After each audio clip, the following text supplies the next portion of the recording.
ಬಿಜೆಪಿಯ ಸೃಷ್ಟಿ ಅಂತ ಹೇಳಿ ಅರಣ್ಯ ಸಚಿವರು ನನಗೆ ಹೇಳಿದ್ದಾರೆ ಸರ್. ಕಳ್ಳರು ಯಾವಾಗಲೂ ಬೇರೆಯವರನ್ನ ಕಳ್ಳರು ಮಾಡಕ್ಕೆ ಹೋಗ್ತಾರೆ. ಪಿಕ್ ಪ್ಯಾಕೆಟ್ ಮಾಡ್ಲಿಕ್ಕೆ 4 ಜನ ಹೋದ್ರಂತೆ. ಒಬ್ಬ ಪಿಕ್ ಪ್ಯಾಕೆಟ್ ಮಾಡ್ದ, 3 ಜನ ಕಾವಲಿದ್ರು. ಆದ ತಕ್ಷಣ ಪಿಕ್ ಪ್ಯಾಕೆಟ್ ಮಾಡಿದವನು ಇವ್ರ ಕೈಲಿ ಎತ್ತಿ ಕೊಟ್ಬಿಟ್ಟ. ಪಿಕ್ ಪ್ಯಾಕೆಟ್ ಮಾಡಿದವನ್ನ ಯಾರು ಮಾಡಿಸ್ಕೊಂಡು ಅವನು ಹಿಡ್ಕೊಳಕ್ಕೆ ಹೋದ ಕಿರ್ಚಾಡ್ದವ್ರು ಯಾರು ಗೊತ್ತಾ? ಹಿಂದ್ಗಡೆ ಇದ್ರಲ್ಲ ಇನ್ನು 3 ಜನ, ಅವರು ಕಳ್ಳ ಹಿಡ್ಕೊಳ್ಳಿ ಅಂತ ಓಡಿದ್ರು. ಇವನು ಅನ್ಕೊಂಡ ಪಿಕ್ ಪ್ಯಾಕೆಟ್ ಮಾಡಿಸ್ಕೊಂಡವನು ಕಳ್ಳನ್ನು ಹಿಡ್ಕೊಂಡು ಬರ್ತಾರೆ ಅಂತ. ಯಾರು ಬರ್ತಾರೆ? ಇವರೇ ಕಳ್ಳರು ಸೇರಿ ಓಡೋಗಿದ್ದು. ಹಂಗೆ ಈ ಕಾಂಗ್ರೆಸ್ನವರು ಎಲ್ಲನೂ ಪಿಕ್ ಪ್ಯಾಕೆಟ್ ಕಳ್ಳರ ಇದ್ದಂಗೆ. ಅದರಿಂದ ಹೇಳ್ತೇನೆ, ಬುರುಡೆ ತಂದಿದ್ದು ಯಾರು? ಅನಾಮಿಕ ಯಾರ ಕೈವಶದಲ್ಲಿರೋದು?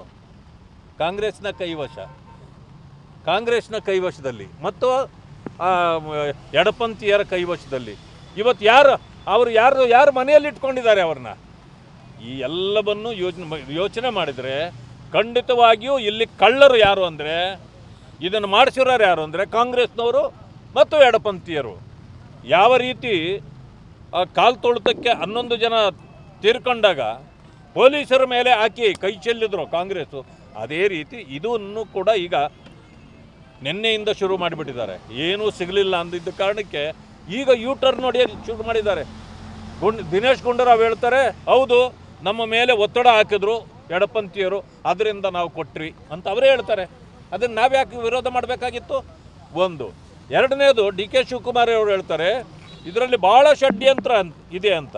ಅಂದಮೇಲೆ ನಿಮಗೆ ಷಡ್ಯಂತ್ರ ಇದೆ ಅಂದರೆ ನೀವು ಯಾಕೆ ಕೊಟ್ರಿ? ಷಡ್ಯಂತ್ರ ಮಾಡಿದವರು ನೀವೇ ಅಲ್ವಾ? ಈಗ ಸಿಕ್ಕಿಬಿದ್ದಿದ್ದೀರಿ ಅನ್ನೋ ಕಾರಣಕ್ಕೆ ಈಗ ಆಂಟಿಸಿಪೇಟ್ರಿ ಬೇಲ್ ತಗೊಳಕ್ಕೆ ನೋಡ್ತಾ ಇದ್ದೀರಿ. ನೋಡಿ. ಆದರೆ ದೇವರ ವಿಷಯದಲ್ಲಿ ಆಟ ಆಡಬಾರ್ದು ನೀವು. ಯಾರೇ ಆಗಲಿ ಕೂಡ ಅದು ಯಾರೂ ಸಹಿಸ್ಕೊಳ್ಳೋದಿಲ್ಲ. ಭಕ್ತರು ಒಂದು ಸಾರಿ ಮೇಲೆ ಬಿದ್ದರೆ ನಿಮ್ಮ ಪರಿಸ್ಥಿತಿ ಏನಾಗ್ತದೆ ಅನ್ನೋದನ್ನು ನೋಡ್ರಿ. ಸರ್, ಈಗಿನ ಎಂಟಿ ಟ್ರಂಕ್ ಅಂತೇಳಿ ತಡವಾಗಿ ಅರ್ಥ ಆಗಿದೆ ಅಥವಾ ಅರ್ಥ ಆಗಿದ್ದು ಹಿಂಗೆ ಮಾಡಿದ್ರು ಅಂತ ಅನ್ಸುತ್ತೆ ಸರ್? ಏನಂತ್ರಿ? ಎಂಟಿ ಟ್ರಂಕ್ ಅಂತೇಳಿ DK ಶಿವಕುಮಾರ್ ಹೇಳಿದ್ದು ಮೊದಲೇ ಗೊತ್ತಿತ್ತು ಅಥವಾ ತಡವಾಗಿ ಅರ್ಥ ಆಗಿದೆಯಾ ಅಂತ ಅವ್ರಿಗೆ? ನೋಡಿ, ಅವರು ಅಭಿವೃದ್ಧಿ ಕಾರ್ಯಗಳಿರಲಿಲ್ಲ, ಏನು 1 ರೂಪಾಯಿ ಖರ್ಚು ಮಾಡಲಿಕ್ಕೆ ಆಗ್ತಿರಲಿಲ್ಲ, ಯಾವುದೇ ಕೆಲಸ ಮಾಡೋದಕ್ಕೂ ಆಗ್ತಿರಲಿಲ್ಲ, ಕರಪ್ಷನ್ ಜಾಸ್ತಿ ಆಗ್ತಿತ್ತು, ಅವ್ರ ಮೇಲೆ ಅಪಾದನೆಗಳು ಜಾಸ್ತಿ ಬಂದಾಗ ಒಂದು ಸಾರಿ ಈ ರೀತಿ ಒಂದು ಟರ್ನ್ ಕೊಟ್ಟರೆ ಜನ ಇದನ್ನೆಲ್ಲ ಮರ್ತೋಗ್ಬಿಡ್ತಾರೆ, ಬೇರೆ ವಿಷಯಗಳ ಕಡೆಗೆ ಕಾನ್ಸಂಟ್ರೇಟ್ ಮಾಡ್ತಾರೆ.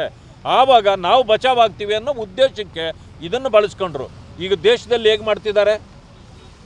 ಮತಗಳ್ಳತನ ನಡೀತಾ ಇದೆ ಅಂತ. ಎಲ್ಲಿ ನಡೆಯಲಿಕ್ಕೆ ಸಾಧ್ಯ ಇದೆ?